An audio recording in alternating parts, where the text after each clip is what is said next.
Aquaman is a new film directed by James Wan, and it stars Jason Momoa, Amber Heard, Nicole Kidman, Dolph Lundgren, William Dafoe. Has an astonishing cast. Aquaman is a superhero from the DC comic books, and this is the first ever Aquaman film that we ever gotten on screen. So Aquaman takes place approximately 1 year after Justice League, and Mera has returned back to our world to warn Aquaman of an imminent threat from Atlantis, because Orm is forming an alliance with 6 other kingdoms in Atlantis, so therefore he can try to cause a war against humans versus Atlanteans. He has this urge to kill Arthur Curry because of his connection with his mom, the Queen. To prevent all that from happening, she must have him return back to Atlantis and dethrone Orm, so therefore he can become king of Atlantis and bring peace to 2 worlds. I'm going to tell you guys a quick little story real quick. When I was a kid, I really loved Aquaman. When I got to school, I was around like 6 years of age. I began to get bullied because I liked Aquaman. And then while growing up, I decided that I'm not going to like Aquaman as much. I'm going to like Aquaman in secret. So I like Aquaman, in secret.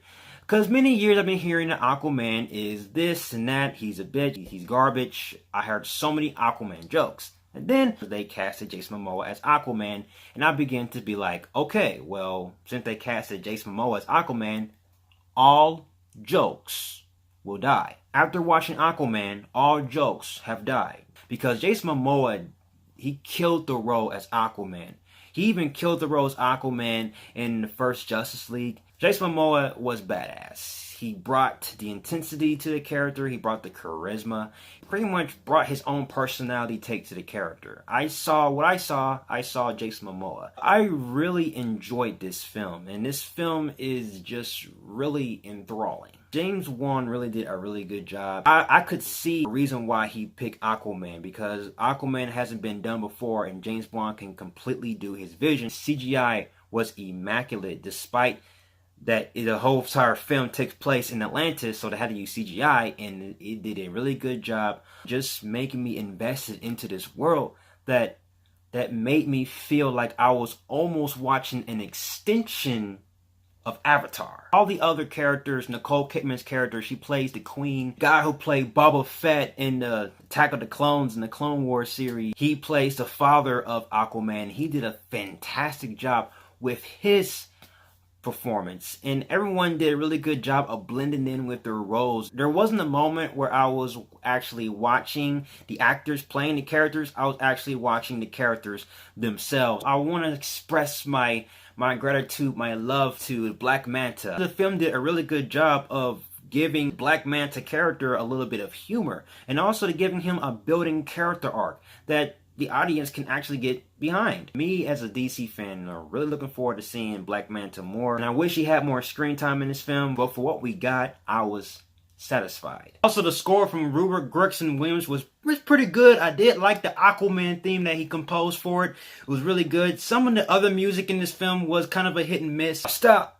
In the name of love. Now, I just want to talk about the main thing I just had to praise the most was the CGI, and I had to praise that the visuals, the action sequences was just spectacular, stunning, and just eye-popping. Some of the action sequences in Aquaman is like some of the best action sequences I have ever seen in all of the DC films that I've seen thus far. I really want to go deeper into how great the action sequences were. That's gotten to a point where I might cry like a little girl. But all I gotta say that the story was decent. There were a few cliche plot device moments in the film, but it was executed properly. But by no means, this movie is not a perfect film. There are a few flaws with this film I had to point out. I didn't really have a huge problem with the tone, but I had a problem with some of the humor in this film, and it has to do with the chemistry between Jason Momoa and Amber Heard's characters. There were a lot of awkward moments in this film where they try to use the awkward moment as their source of humor, and it just didn't work with me. It just made me get out the scene a little bit more. And also, when it comes to the comedic scenes, I did not like the fact that they add this kind of weird music to the humor, and it just made it feel like I was watching a cartoon episode of Looney Tunes. It was really cringy, and it almost got to a point where I felt like that Danny Elfman was doing the music. And here's what it sounds like. Do-dum, do-dum. Here's a little sneak peek of the humor of Aquaman. Hey, yo, what's wetter than wet water? But there were a few scenes that I thought was funny. I did find myself laughing, but I feel like I should have laughed a little bit more in this film. But they did improve in later on to the film. Another issue I had to point out was Jason Momoa's character arc. His motive contradicts his motive in Justice League. And I don't want to go in full detail of what exactly it is. And the main thing I had a huge problem with was the writing choices in this film. This film didn't really take a lot of risks, but at this point, I just had to accept it as it is because it's the first Aquaman movie. I have to give Aquaman a Christian Bale Batman. This is a really good movie. I had a great time. I had a blast. And to rank it in the DCU, number 1, I had to put Batman v Superman. Number 2, Wonder Woman. Number 3, Man of Steel. Number 4, Aquaman. Number 5, Justice League. Number 6, Suicide Squad. So 6 films, $4 billion. Great accomplishment. So guys, that's my review of Aquaman. Have you seen Aquaman? What are your thoughts?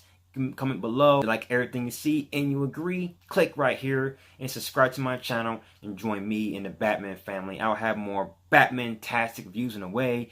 You have been warned. Till then, ciao.